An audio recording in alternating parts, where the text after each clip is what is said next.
What is up, Steelers Nation? Thank you so much for jumping on to another episode of All Steelers Talk. I'm Noah Strackbine, joined always by my main man, Steven Thompson. Find us on youtube.com/All Steelers Talk and subscribe anywhere you get your podcast. The Pittsburgh Steelers are 3-2 following a 17-10 victory over the Baltimore Ravens in Week 5. It wasn't easy, but if you're a Pittsburgh Steelers fan, if you're a Baltimore Ravens fan, if you're an AFC North fan, this is as good as it gets in the red-hot AFC North kitchen. It was a very, very cold day in the Berg, but a beautiful, beautiful football weather. We're going to dive into our thoughts on the game. Joey Porter Jr. making his impact known. Kenny Pickett, Matt Canada, and more. First, as always, how you feel, my friend? I'm feeling like that game. I mean, I'm feeling pretty similar to how I felt after that Cleveland game. Like we just set the game of football back 100 years or 50 years. But a win is a win. And I don't know. I think there's a ton of positives to take away from this one. Obviously, you know, from a win, as ugly as it was, there's some good things to come out of this one. Yeah, I agree. You walk away. It didn't feel like Cleveland. You know, like Cleveland was an ugly win. I think this was an ugly win, but in a different sense. You know, Cleveland was if TJ Watt doesn't find the end zone at the end there, you lose. This was everybody stepped up where you needed to step up type of victory, a huge game. You know, shout out to the Baltimore Ravens wide receiver core who decided they were not catching passes today, but they were going to try. And, you know, an A for effort, I guess, unless you're Nelson Aguilar. And who's the other? Oh, Zay Flowers. No, yeah. Rashad Bateman. Maybe it was all of them. Yeah, I mean, I think every passes, one of them dropping touchdowns. Every one of them had a drop. Yeah, it could have been every one of them. It really was. It really was. But in the big moments, the Pittsburgh Steelers came through, ended it with the victory. Your overall thoughts of this one? You know, you walk out of here 17-10. You are first in the AFC North right now. Things are looking good, even for how gloomy some parts of your football team are, and maybe, you know, how badly fans still want Matt Canada gone. You're 3-2. You're undefeated in the AFC North. Your thoughts as Baltimore leaves town?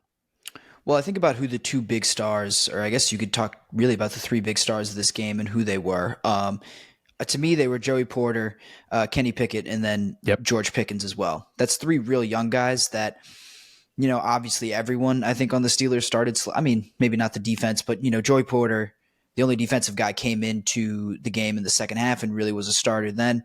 Made that big play in the fourth quarter, that interception with, under 5 minutes to go.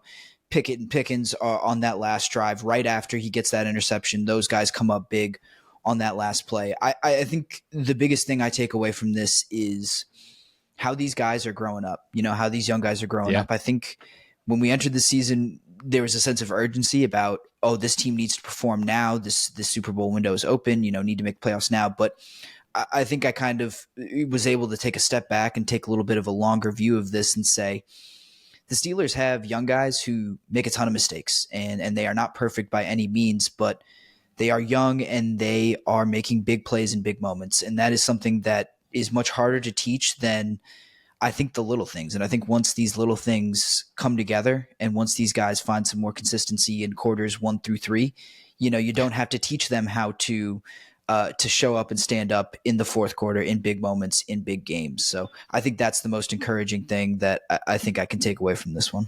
Yeah, I like that, because that's essentially what the Pittsburgh Steelers are, is a group of growing players who all have a ton of potential, but because of where they are in the NFL life cycle, you kind of want them to be good now, just because, I mean, they kind of need to be good now, you know, and there's a sense where, you know, you're spot on, where it's, you know, you have to at times accept that growth is going to come and that you're not perfect yet. But where our urgency comes from is just because the Steelers are in that window. You know, they have the veterans, they have the young talent, they have the quarterback, they have the head coach. Like, this is where they are. You have to win now, otherwise you're going to miss it. So I understand that one, but at the same time, you're spot on. Like, you got to grow. You know, everybody's got to develop a little bit, even if it's not perfect at time. It's going to get there, and that's the only way to get there, is to grow. And I think that this was a good showcasing of that. I thought a couple of things. My big one was, this was the first time that in the moments where Kenny Pickett should shine, he shined. You know, all season long, it was, all right, look, Kenny's not playing well. This isn't Kenny's best game. Kenny stinks. Like, I've overall just thought Kenny has been a really bad quarterback this season, but I've been waiting for those moments, those comeback Kenny moments where it's just like, okay, well, that was a good drive. That's what Kenny does well. At least we could still bank on that. It's almost as if that went out the door. That came back this week. Love to see that. Jaylen Warren's an absolute monster. I don't understand, how the Pittsburgh Steelers got this lucky, but every single week I question, is it Eddie Faulkner? Is it just him? Did 32 teams miss on this guy for 7 rounds in the NFL draft? I have no idea how he possibly got to where he was. And then George Pickens, I can only imagine what he could do if Patrick Mahomes was his quarterback, or anybody out there who is just an all-pro quarterback, what he could do with George Pickens. But you got to see that, and I think that was very enlightening on top of the defense, and we're going to get into Joey Porter Jr., and that was awesome. Let's start with Kenny Pickett. Your thoughts on his performance? Finished the night with, obviously, the game-winning touchdown, went 18 for 32, 224 yards, had an 88.5 passer rating. Meanwhile, George Pickens is out here, 6 receptions, 130 yards, 1 touchdown. Those two, they were a 1-2 punch the entire fourth quarter. What were your thoughts on Kenny?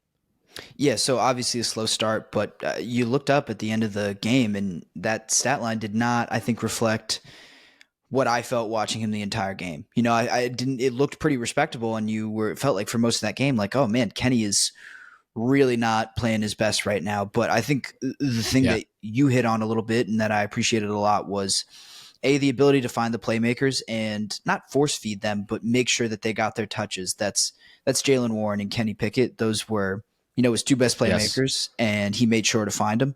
And then even as the Ravens, started to key on those guys, he still found them, still found ways to get them the ball and found ways to get them yards after the catch. And I thought that was really impressive. And then obviously, he comes through in the second half. His second half, I think he threw, 150 or 60 of his 220 yards in the second half. It's just another one of those, Kenny shines when the lights are the brightest, when the pressure is at a maximum. And like you said, we'd been looking for that for weeks now. We had been looking for a continuation of what we saw in the second half of the season last year. And for the first time, he actually did that. So, I don't think we learned anything new about Kenny. I don't think he showed us anything different, and quite honestly, maybe not growth, but it was at least progress from where he started the season. Yeah, 100%. This was the first time that I felt like, oh, Kenny Pickett Kenny's got something. Like, the Steelers can do something with Kenny. This was the first game that I actually believed that, that before this, and even for the first 3 quarters, I think, I looked at this game and I went, well, Kenny's done, man. This is, you've designed an offense, because my thought early in the game was the Pittsburgh Steelers are doing everything in their power to make Kenny Pickett comfortable. They rolled him to the left nonstop. It was like 4 or 5 snaps in a row. The guy would just roll to the left automatically. And you're like, okay, look at, they know that's what Kenny does. That's Kenny's sweet spot, is rolling to the left, trying to make plays happen. They were trying to do that. Things still weren't really clicking. He'd have a good drive. Then he'd have a bad drive. He'd have a good four plays in a row, and then he'd have 2 or 3 really bad passes. And you're like, what's going on here? Like, the whole first half of the game, I was like, this is classic. This is where we were. Kenny Pickett's not adjusting. I thought the game was going to get out of control. It did not, thankfully. The second half comes around. Kenny still looks a little hit or miss. That fourth quarter, that is that is how you win if you're the Pittsburgh Steelers. You're not trying to blow teams out. This is not you're not going to score 30 points a week. You're not. And we knew that coming in here. This should not be a 30-point team. But if you could score 25 points a game or 21 points a game, and 17 I still don't think is hitting the mark, but if you could get to a point where you put the game in Kenny's hands and you give him an opportunity, that is what you want as a football team. That is what you want with Kenny Pickett. That's, at this point, the only thing that he does well is at the end of the game, he comes up big. And if you're the Pittsburgh Steelers, that's all you're looking to do. I thought it was a step forward. I don't know. You ready to say Kenny's okay? Where's your bar of Kenny concern leaving this game? Scale 1 to 10. That's a good question. I'd still say it's maybe about a 6. Like, I don't know. He played a good half. Yeah. Like, that's really what it comes down to. It was a good quarter. Yeah, it was a really good half quarter, whatever you want to say. But you need to see it more, and I would like to see it against. I don't know. He's shown me he can play against the Ravens. Quite honestly, I would like to see him do it against. Yeah. Quite honestly, some better competition, and for an entire game. That's what you're looking for. You're looking for some more consistency, and for him to be able to do it, outside of the big moments too. Like it shouldn't take, a 7-point deficit and 3/4 of bad play for him to finally wake up and find what works. You need him to be able to do this across an entire game. Like it's fun when he can come back and lead a game-winning drive, but it's stressful to watch him have to do that, and it's stressful to watch those first 3 quarters when you're waiting for him to finally show up and waiting for the rest of the offense to come alive. Yeah. That's where they are. Like the Pittsburgh Steelers are a team that they're going to live and die if the defense can get them to an opportunity where they could go win the games, and that's just not what you're looking for. I'm going to say my level of concern is like, I don't know, maybe like a 6. I think a 6 is good. 7 maybe. Like it's low enough where this was a step forward and hopefully calms him, but at the same time you're right. Like it's a game that we've seen before. It's the AFC North. The AFC North is a totally different animal. It's a situation where I don't know, like it's the AFC North. Like they're just different games. Like Lamar Jackson goes out and beats teams consistently and then comes to Pittsburgh and he struggles. Like that's just an AFC North thing. TJ Watt isn't trying to run fumble recoveries back for touchdowns unless this is an AFC North game. Like it's just the AFC North. Like it's a different animal. You're going to play better if you're the Pittsburgh Steelers. It's just what they do. It's what Mike Tomlin builds them to do.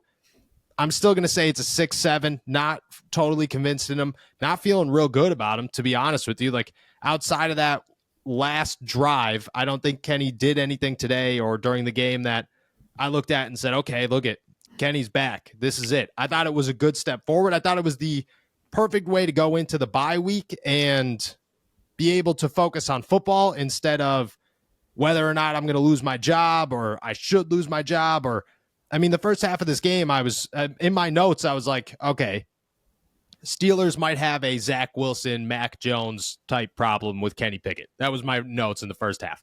I think he shut that up enough, at least through the bye week, to give himself and buy himself some time. But you go to LA, you have a bad performance, we're right back to square one. Like this is a huge concern and one that the Pittsburgh Steelers have to fix right now. And I don't think he shut me up enough. One touchdown is not going to do it for me. I don't know. Do you expect it to grow? Like where are you sitting right now? Yeah, I mean, you have to expect it to grow. I mean, I still kind of have faith, I think, overall in Kenny. You still got to prove some things, but I think there is still potential and potential for a bright future there. You just got to see it. No one, I think, is giving up on him at this point. But if you're like me, you're counting on improvement. You're not banking on it. Yeah. But for my belief in him to be confirmed, it has to be much better than this. It has to be, like I said, a lot more consistent and a lot, just sharper across the board. And it can't be, he will not continue to have the leeway to fall behind as much as he does, even in wins like this. Yeah, I agree. Like you're going to run into better offenses and better situations where you cannot do this. And when it comes to the playoffs, if the Pittsburgh Steelers are still trying to get there, you are not going to walk into this situation and come out a winner. It's just not going to happen. You're not going to do that against Patrick Mahomes. You're not going to do that against Josh Allen. You're not going to do that against Tua or Joe. Cincy at this point is not making playoffs, but whoever the big name quarterback is, you're not going to walk in there and do that to them the same way you'll do it to the Baltimore Ravens or the Cleveland Browns. It's just not going to happen. My level of concern is still high, just like you.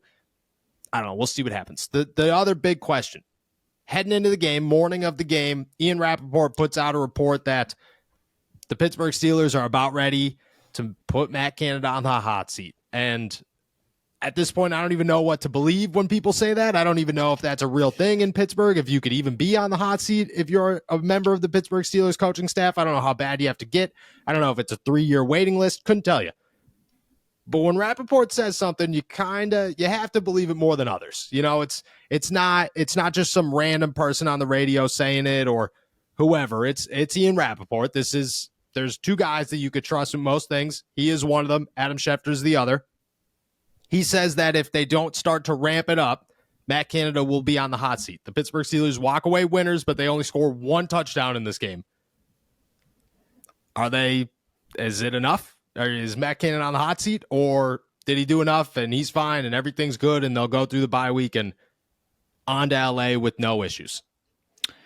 Yeah, to be quite honest, you're right when you say that, when Ian Rappaport says something, your ears definitely perk up and you definitely trust that a lot. But I don't know, I think we talked about this last week, but if he wasn't on the hot seat before, how does he get on the hot seat now? I'm not sure. What is the hot seat in Pittsburgh? Exactly. Right. How does the seat get warm? How does the seat, if this has to have been the warmest that it gets. So maybe that's just, a feeling that the Steelers had and they'd only been willing to share, up to this week. But yeah, I mean, I think as long as they win, this is not going to make anyone feel very good, but I think as long as they win, it kind of doesn't matter a whole lot how many points they score because however many points they score is enough to win. I think if they lose and they're obviously not going to be scoring 35 points a game and then losing, I think if they start to lose a lot of games and the season really starts to unravel in that way, that's how Matt Canada gets seriously put on the hot seat. But they keep winning games like this, I don't think they're going to have much thought of removing him at all. Yeah, so somebody asked me on Instagram before the game, they watched my walkover and they said, hey, how many points does the Steelers offense need to score for Canada to avoid the hot seat or for them to not fire him? And I said, I don't know, 14 maybe. If they could score 14 points and they win, I feel like the offense scores 14 points and they win, I feel like that's enough. Yeah, right? I was like, I don't think they're going to do that, but 14, it feels like a number. That the person replied and they're like, only 14? He's only got to score 14 points? And I was like, I respect it. I get it. As a fan, I 100% get it. But that's just where they are. The Steelers bar for this guy is on the floor. It doesn't even exist. And I mean, everybody struggles, and that offense has a ton of positions that are struggling. But I don't walk away thinking 17-10 is a moral victory. I'm not sitting there, that was a good one. That was Steelers offense looks good. Everything's fine. You're heading into the bye week. No worries. Go hang out with your family. Everything's good. Hugs and kisses. We'll see you in 2 weeks. I don't think that. I think that I look at this situation and I feel the same way going into it. In fact, I feel kind of worse. I said it before the game. If the Steelers beat the Baltimore Ravens and the defense wins the game, I think that should be more of a knock on Matt Canada and the offense than if they lose the game because of their offense. If they just can't pull out a win at all. I think Kenny saved them at the end. I think Kenny and George saved them at the end, and definitely Jaylen Warren with their efforts in the fourth quarter to go out and win that game. If they don't score that touchdown, I mean, I don't think you have any more excuses left. I think at that point, you can't go in there on Tuesday and say, everything's fine and dandy and we're good. And, there's no big changes coming. Our change will be Joey Porter Jr. is going to start. No, that's not enough anymore. At that point, you've run out of excuses. You've run out of everything. The touchdown saved them. I don't think they're getting rid of them. I think that they'll be just fine. But if you're a Pittsburgh Steelers fan, you shouldn't feel good about a 17-10 victory over the Baltimore Ravens. You should look at it and say, yeah, it was a good fourth quarter. It was a great win. It was an exciting football game. If I'm thinking big picture, this is not something that makes me excited or optimistic or anything. But in the grand scheme of things, will they fire him? No chance. I watched him walk in the locker room and hug Kenny Pickett after that game. And in my head, I was just like, well, that was enough to tell me that he's staying around for at least another 2 weeks. So yeah, there it is. There it is. And then you go to LA. I mean, a bad performance in LA, maybe things change, but for right now, that's where I sit. But I mean, you also think about how they got to, 17 points. The bulk of their offense before that touchdown pass at the very end was George Pickens making contested catches and Jaylen Warren having to make people miss and fight through tackles. Guys weren't schemed open. Yeah, block punt. Yeah, block punt. Like guys were not open and able to get easy yards after the catch. It was a lot of supernatural athletes making supernaturally athletic plays. And that, Yes. that's obviously not a glowing endorsement of the offensive coordinator or the play calling scheme at all. Even if those guys did make those plays and eventually got to where they needed to go. Yeah, I agree. Like it was I had buddies texting me. I think you texted the group chat too at some point. And you were just like, man, Matt Canada is phenomenal at drawing up schemes or play calls where three guys are standing in the same spot. Yeah. And I had other people texting me being like, do the wide receivers all just run to one place for a reason? Or is that like supposed to happen? Like it's so glaringly obvious. And there are people out there that say that it's not Canada, and maybe it's not. And if it is not Canada, then Allen Robinson should retire because, my gosh, man, that guy lost it. He's got nothing left. He doesn't even know how to run proper routes or be where he's supposed to be. George Pickens probably isn't that good, I guess. Calvin Austin needs to be put on the bench, and Gunnar Olszewski probably should be on the bench either way, but he needs to be put on the bench as well. Like, if that's the case, if it's just the wide receivers all running to one spot and the wrong routes, then, I mean, the Pittsburgh Steelers need some new wide receivers, and they got to get rid of theirs immediately. But I just find it so hard to believe that is the case. Like, I just do. Yeah. Like, I think at some point, like, it is, even if it's not supposed to look as bad as it does, I think it's supposed to look something like that, and it's just not where you want to be. Again, like, you can't feel good about where the Pittsburgh Steelers offense is right now, but at the same time, you can't expect any change. And I think that's the big thing right now is they bought themselves enough time. Like this was the point here, it was the bye week. If you could get to the bye week and if you could beat Baltimore right before the bye week in a way where it shuts everybody up for a little bit, you could go into the bye week, you could be fine. And that's what they did. And that's all Matt Canada wanted. He was sitting up in that booth just praying, just like, all right, give me one touchdown. That's all I need. And we will carry it on for another 2 weeks. And again, it's not going to work long term, but that's where the Pittsburgh Steelers are. What's up, guys? I have super exciting news to share with you. We have merchandise from t-shirts, hats, sweatshirts, and nutties, and plenty of designs from Pickens to Pickett, Muth, Bleed Black and Gold, and of course, all of your All Steelers talk gear, all available at blackandgoldapparel.myspreadshop.com or on the store tab at our YouTube page. We cannot thank you guys enough. We would not be here without each and every one of you, and it feels awesome to be able to represent the AST brand and to spread that representation out to all of Steelers Nation. We know that you guys and us, we are one, and this has been one hell of a ride. Again, we cannot thank you guys enough. Check out everything at blackandgoldapparel.myspreadshop.com or on the YouTube page, or the store tab, on our YouTube page to get all your AST gear and whatever t-shirts, sweatshirts, shorts, nutties, coffee mugs that you're thinking. Again, thank you guys. Let's jump to the other side of the football. Joey Porter Jr. starts the second half, finally gets on the field in base package, looks good. The Pittsburgh Steelers seemingly, I don't want to say they were done with Patrick Peterson, but, it was a little, you could tell, they were like, okay, look, we got to get these old guys off the field a little bit. We got to get Joey Porter Jr. on there. This is not working. It's clearly these guys are exhausted. They're not keeping up with Zay Flowers and Rashad Bateman and everybody else.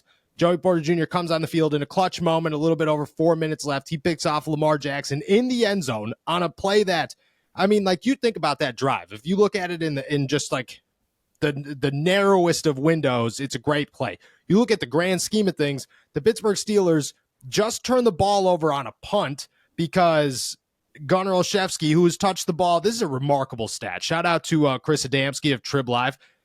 Gunnar Olszewski has touched the ball 4 times for the Pittsburgh Steelers this season. Of those 4 times, he's got 2 fumbles and 1, whatever you want to call the kick return that he caught it and toe tapped himself in on like the 10-yard line against the Cleveland Browns. Yeah. That is Gunnar Olszewski's career or season with the Pittsburgh Steelers so far. He fumbles it on a punt return. They take it down to like the 10-yard line. They're on the 5-yard line. It's 3rd and 5. Lamar Jackson throws it to Odell Beckham Jr., which is, if you're going to go to a reliable wide receiver, it's going to be Odell Beckham Jr. Joey Porter Jr. comes up with the interception. The Pittsburgh Steelers go down. At that point, it's 10-8. They go down, score, game over. Boom. Pittsburgh Steelers, winners. I mean, as good as it gets, your thoughts on Joey Porter Jr.? Do you think this is it? Do you think he has finally cracked the starting lineup here? I think he has to at this point. Like I might have texted you during the game. Like I saw from the jump, like if Zay Flowers and Rashad Bateman and any of those other receivers, Nelson Aguilar, if they have half as many drops as they had in this game, we're having a much different conversation about. We're not talking about Joey Porter. We're talking about Patrick Peterson and Levi Wallace. Like this conversation centered differently. So yep. I think the Steelers are going to see that when it comes up on film, and I think they can see it live and in person that Joey Porter's not – he's growing up pretty quickly, you know? He's being eased in real slowly, but I think during the bye week they're going to really throw him into the fire and really try to challenge him, because I think the other big thing about it is that, like you said, it was Odell Beckham Jr. I remember the Raiders game. He's matched up on Devontae Adams in a big moment in the fourth quarter and comes up with a huge stop. He was defending Amari Cooper in the Browns game. Like, this guy has shown in spots that he can compete against these big names and these really high-powered guys. And I think as the weeks progress, he started to show that it's not just, one play in a big moment. It is, I can do this consistently, and I can be that guy for you on an every down basis. So I think he has. I think he deserves it. It won't be 90% of the snaps or whatever. Whatever a real starter's load. I think they're still gonna. Yeah. It'll be more of a 3-corner system, if anything else. But Joey Porter is certainly playing himself into a much bigger role. Yeah, I agree. I think that's where you should look at this. Is I don't expect Joey Porter Jr. to be the full-time starter. I honestly don't even expect him to start in LA. I expect him to come off the bench, but I expect him to finally take on a workload. Like, it's like, okay, maybe him and Patrick Peterson, or maybe him and Levi Wallace split reps 50-50. I don't know how it would go, but I expect Joey Porter Jr. to be out there half of the time. And I think that's exactly what the Pittsburgh Steelers want. I mean, his stats right now are pretty ridiculous. 63 snaps, 8 targets, 2 forced incompletions. Just like you said, one of them a game ceiling against Amari Cooper, the other one against Devontae Adams. 1 reception allowed, 12 yards allowed, 1 interception, a 27.6 passer rating allowed. And that's a very small sample size that's not going to carry through this whole thing. Like, you're not going to have that same success that the whole time that you're out there. But it's what the Pittsburgh Steelers need. Like, they need to have Patrick Peterson and Levi Wallace are good. And they're really good if you could bring them off the bench and you could have them be those number 3 guys. I think both of them are phenomenal number 3s. I think even Levi could be a number 2. You need to have Joey Porter Jr. develop into a number 1. That's why you drafted him. That's your outlook for the future with him. You need him to start developing that now to finally crack that place. And for the Pittsburgh Steelers, it wasn't even Joey. It was for the Pittsburgh Steelers to finally admit, okay, relax. We'll put him out there and we'll just see what happens. It kind of reminded me of when Mitch got benched for Kenny in week 4 against the Jets. They just finally had enough of it. They were like, all right, just put him out there, I guess. We got no other options. That's what it looks like with Joey Porter. Pays off in a big way. I just think that, you have to continue to rock with this kid. You have to. You can't take him off the field. He's got to be your guy. I don't expect him to start, but he's got to be your guy in big moments. Put him on the field in third downs. Put him on the field, in big time moments, most definitely. But I would say you got to give him at least 50% of the snaps in a game and feel good about it. He's going to struggle, but that's okay. You want him to get those struggles out now so that next year he's good. He's just a really good cornerback, or even by the end of this season, he's just a really good cornerback. That's what you're looking for out of this kid. And to finally get it, I think it was big. I think it was a big moment. He was all smiles afterwards, which I thought was super cool. But it's where the Pittsburgh Steelers are. I think really the grand scheme of things of this game for me was just that the Steelers finally did the little things to make themselves a decent football team.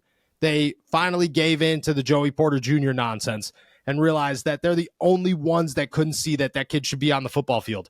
They finally started going a little bit up tempo and realizing, all right, this offense stinks unless we're actually on pace. And, Kenny doesn't have to think a lot. They started to move Kenny to the left because they realized that he doesn't do well in the pocket. There were all these little things. Jaylen Warren was actually a hot hand. They had a hot hand. They ran a hot hand. If they had a bad play, they gave it back to him. That's cool. That's what they need to do. George Pickens is your guy. Like, there's just so many little things for the first time that you're just like, okay, finally. Jeez Louise. Like, people have been screaming this for weeks now. Just like, come on, make this little change. And they've been ignoring it. They finally did it. And I think Joey Porter Jr. highlights that. And I think, if anything, that's a good place to be optimistic about the Steelers leaving this game. Yeah, absolutely. I think, maybe we save that a little bit more. The up-tempo offense thing is something I want to talk about more. We got another 2 weeks before a new game, so we'll have plenty of time to kill. But yeah, I think you're spot on about the up-tempo offense. I think, we talked about giving in a little bit more to the Jaylen Warren thing as well. Making some adjustments for Kenny, like the up-tempo, rolling him out. Yeah. Joey Porter's another, like, they're getting there. Like, there are little bits of progress here, and yes, I get it. It's not happening as quickly as anyone would really like, but they're figuring it out, and I think they're going to be, like we thought at the beginning, they're going to be a much better team at the end of the year than they were when they started. Yes. So I think there are a lot of reasons for optimism, even if this game looked a little ugly. Yes, which leads us to our favorite but sometimes dreadful part of Monday shows here. Where do you stand with the Pittsburgh Steelers? They are 3-2. They are 2-0 in the AFC North. They currently lead the division. If you told me at the beginning of the season that the Pittsburgh Steelers were going to... No, I take that back. At the beginning of the season, I think I probably would have said, there's probably a shot. Yeah. After week one, if you told me after week one, if you told me after week two that the Pittsburgh Steelers were going to head into the bye week 2-0 in the AFC North for our first place in the AFC North, I'd say there's no chance. Like, it's just not going to happen. That's where they are, 2-0 in the division, 3-2 overall. They got the Rams in 2 weeks. Where do you stand with the Pittsburgh Steelers? So I don't think I've changed since we last talked about this. I still think they have a lot to prove. And like I said, if you're going to be a playoff team, you're not just going to be able to play the Ravens and the Browns for 17 weeks. You've got to beat some teams you're unfamiliar with. You got to beat some teams that are unfamiliar with you. And you're going to have to beat some teams that are, quite frankly, better than this. Like, the AFC North is in this weird spot where I don't think any of the teams have looked particularly impressive. Like, the Ravens came into this game 3-1, but I don't think anyone looked at them as a world beater. Yeah. So it existed in limbo as kind of, are they good? Like, is everyone good or is everyone bad and just kind of cannibalizing themselves? Like, I would like to see them, there's still some big games left on this schedule. You're gonna have to beat some good teams. So I still want to see some growth. Like we said, they're making progress, but there's still a lot of progress left to make. So I think this team still has a long way to go before I'm back to where I was maybe at the beginning of the year thinking, or even I guess following the Raiders game when I thought surefire playoff team, like they're going to make that run and they have a chance to maybe make some noise in the AFC.